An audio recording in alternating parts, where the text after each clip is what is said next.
Aujourd'hui, je vais parler pour gagner sa vie quotidienne, associer Dieu dans toutes tes affaires. Première partie. Associer Dieu dans tout ce que tu fais. La personne qui t'a créé, c'est lui qui te connaît bien en profondeur dans ton âme, dans ton esprit, dans ton corps. C'est cette personne qui nous a destinés, que chacun de nous a reçu des devoirs pour venir accomplir sur la terre. Chacun de nous a des missions pour venir sur la terre. Associer Dieu dans ton travail, dans tout ce que tu fais. Voilà, je suis coach missionnaire Maggie, fondatrice de l'association Abel Joe Drepanus. Si tu veux soutenir notre mission sur la santé, la drépanocytose qui touche beaucoup de personnes dans le monde, la maladie la plus répandue dans le monde. En Afrique, les gens ils ont besoin de ton aide. Si tu veux nous soutenir, n'hésitez pas, contactez-nous en bas. L'addiction qui touche la jeunesse aujourd'hui, dû au traitement, dû à la situation sans travail, le stress. Si tu veux soutenir cette mission, contacte-nous. Parlons de la santé. L'handicap invisible, ça touche aujourd'hui. Je suis entrepreneur, je suis auteur et je suis conférencier. Aujourd'hui, je vais t'amener dans Psaume 127. On va le lire et on va voir comment associer Dieu dans tout ce que nous sommes en train d'entreprendre. C'est mon livre. Si tu as besoin de ce livre, le livre, il est déjà là, mais je fais la révision. Je suis en train, le livre, il est déjà sur Amazon, mais je suis en train de le revisiter parce que il le faut. Voilà. Psaume 127 nous dit, si l'Éternel ne bâtit pas la maison, parce que la maison représente moi et toi, c'est toi-même la maison, c'est nous-mêmes la maison. La maison, c'est nous-mêmes. La maison, c'est la famille qu'on est en train de construire. Si le Seigneur ne bâtit pas notre âme, notre esprit, pour être bien, c'est en vain qu'on court, c'est en vain qu'on se lève le matin. Si l'Éternel ne bâtit pas, c'est en vain que les bâtisseurs travaillent. Une maison qui est construite, pas sur les rochers, qui est construite sur les sables, quand le vent va souffler, quand le vent, la tempête, la maison peut être écoulée. C'est pour cela qu'on dit, quand les bâtisseurs bâtissent la maison, les murs, la fondation, soit des bétons bien solides.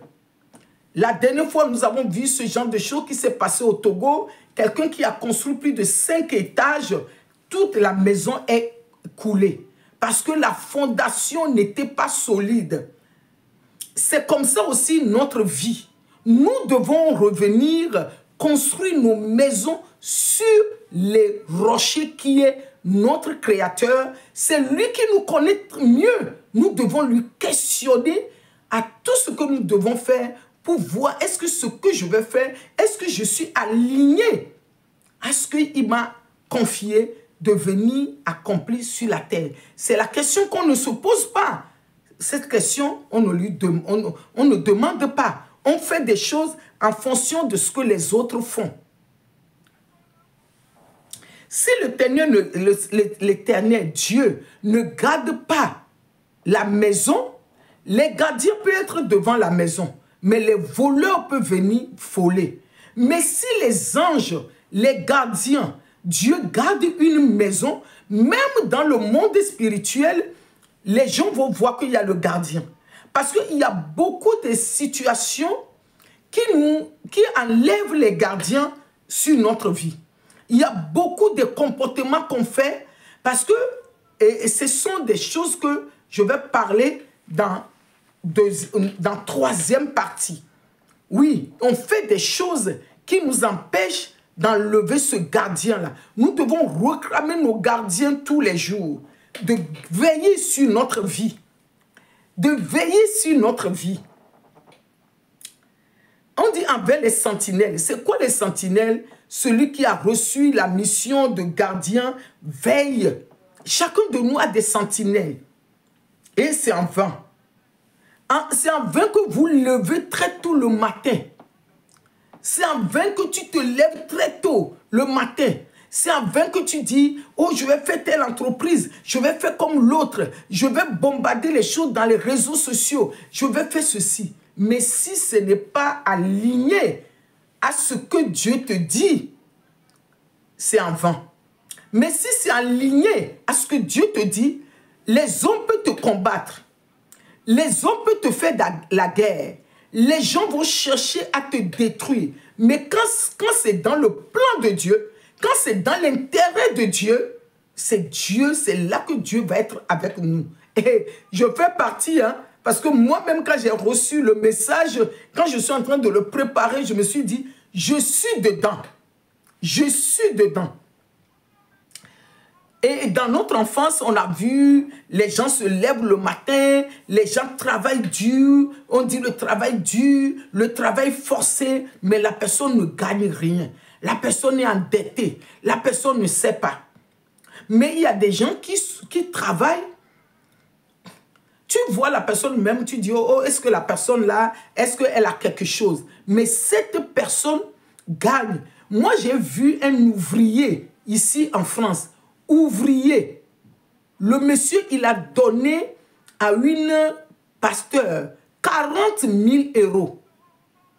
Parce que le pasteur, elle me disait que quand le monsieur même, elle voyait le monsieur, des fois c'est elle-même qui achetait le café au monsieur et le café qu'on vend là à 5 €, 10 €, quand il sort. Mais un jour, le monsieur lui a fait s'asseoir pour dire, il veut investir dans ce qu'elle fait. Le monsieur lui a donné 40 000 €. Le monsieur lui a dit, je te donne, c'est gratuit, tu n'as pas besoin de me rembourser. Mais ce monsieur, il est que ouvrier. Même quelqu'un qui dit qu'il est entrepreneur, est-ce que cette personne peut faire sortir 40 000 € pour faire cadeau à quelqu'un pour dire, oublie, j'ai investi dans ton affaire? C'est en vain que les gens travaillent, c'est en vain qu'on fait du bruit, c'est en vain qu'on fait des tapades et tapages. Si la fondation, si l'âme n'est pas prospère, dit que mon âme soit prospère en tous égards, que si l'âme n'est pas prospère, c'est en vain qu'on fait du bruit. On continue. Tu te couches tard, on dit le travail paye. Mais la personne qui dit le travail paye, qu'est-ce qu'elle a fait? Peut-être dans son alignée. Parce que le travail a payé, elle a couché tard, elle a travaillé dur. C'est ça qu'on n'arrive pas à comprendre. C'est ça que Dieu lui a donné. Elle est en train d'écouter son cœur, son esprit. L'esprit lui a dit, à un moment précis, tu dois faire ça. Tu dois faire la vidéo sur tel sujet. Tu dois travailler dur. Tu dois faire ton montage de vidéo. Parce que j'ai écouté Philippe Simon, il avait parlé de ça. La vidéo qu'il a fait prospérer, qu'il a fait connaître, cette vidéo, il a fait même 4 h ou bien 5 h du matin, il n'a pas dormi. Il fait, ça ne marche pas. Mais quelque chose le dit, n'abandonne pas. N'abandonne pas, continue à le faire. Continue à le faire. Et il a fait la vidéo là, c'est la vidéo là qui a fait qu'il est connu aujourd'hui dans le monde entier. Ça veut dire que c'est sa destinée, c'est dans son alignée, il y a l'esprit qui lui dit, n'abandonne pas. Peut-être toi tu vas regarder ça, toi aussi tu vas faire la même chose. Mais si ce n'est pas le sujet que Dieu t'a confié de venir accomplir sur la terre, ça ne va rien te donner. Est-ce qu'on comprend? Ma communauté, est-ce que tu es avec moi? Est-ce qu'on est ensemble? Voilà. Quand Dieu donne autant à ses chers ce qu'il aime Dieu les donne, les patrimoines. C'est Dieu qui donne ce patrimoine.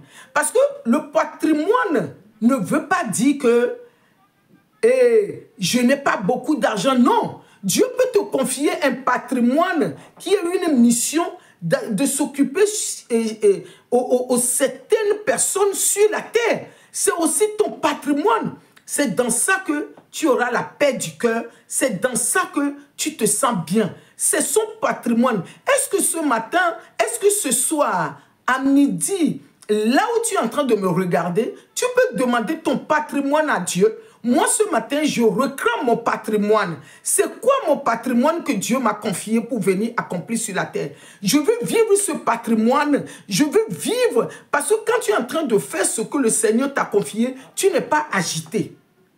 Tu es la paix du cœur. Est-ce que ce que tu es en train de faire, soit ton travail, ta carrière, ton entreprise, ta vie, est-ce que tu as la paix du cœur? Si tu n'as pas la paix du cœur, cherche ton patrimoine. Oui. Et c'est lui qui donne les enfants comme les récompenses. Les enfants sont nos récompenses. C'est pour cela je fais entre parenthèses, virgule, il y a des choses que je vais dire dans d'autres vidéos. Voilà.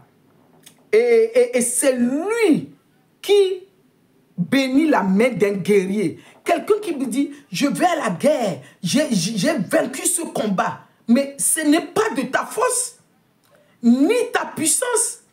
Ce n'est pas de tes flèches. Si tu as tiré la flèche, mais la flèche ne va pas dans les directions où tu veux que la flèche va. Mais si Dieu guide ta main, la flèche va aller à la direction que tu veux que la flèche a. C'est Dieu qui remplit les cartouches qu'on tire. Le combat qu'on fait, c'est lui qui est avec nous au quotidien. Et tu ne vas pas connaître la honte. Malgré ce qui t'est arrivé, malgré ce que tu traverses, Dieu va t'aider à transformer ça à l'avantage de Dieu. Pas ton avantage à toi. Parce que des fois on dit, oh mon avantage à moi, c'est pour cela que j'ai dit, j'ai 2 livres que je suis en train de fusionner.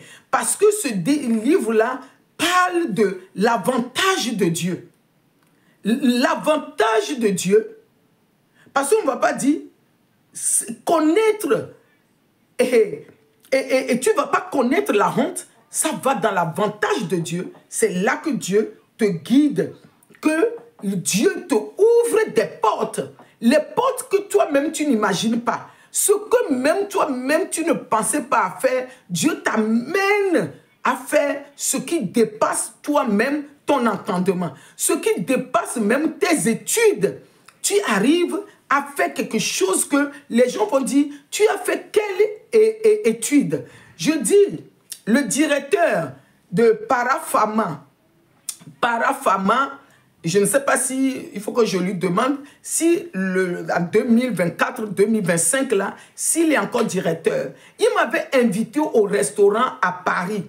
On est en train de manger à l'époque que j'étais vraiment dans le cosmétique grave. Oui, j'étais la femme qui allait dans les milieux de Parafama à l'époque. Il m'avait invité, il me dit, mais Maggie, tu as fait quelle étude? Tu as fait quelle école de commerce? Vous voyez?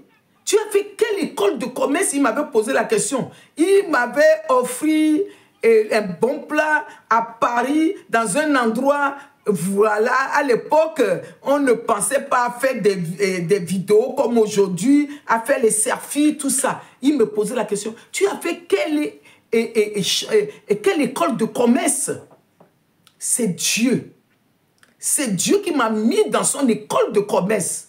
C'est Dieu qui m'avait instauré ça à moi. Je n'ai pas fait l'école de commerce. Mais l'école qui est à moi est plus grand que Bac plus 20, Bac plus 30. Il n'y a pas de limite. Parce que c'est cette personne qui me donne ce que je fais, qui me parle à l'époque, la vision, tout ce que j'ai fait, c'est ça mon école de commerce, il n'y a pas de limite. C'est ça que je te demande aussi pour toi. C'est ça que je suis en train de te dire. Prends l'école qui est l'école excellence, qui dépasse toute école, qui n'a pas de limite, qui n'a pas de limite. Va dans cette école et lui ne dort, lui ne sommeille. Il donne à ses enfants comme ils sont en train de dormir. Associez Dieu dans toutes tes affaires. Que Dieu nous bénisse. Missionnaire, coach Magui.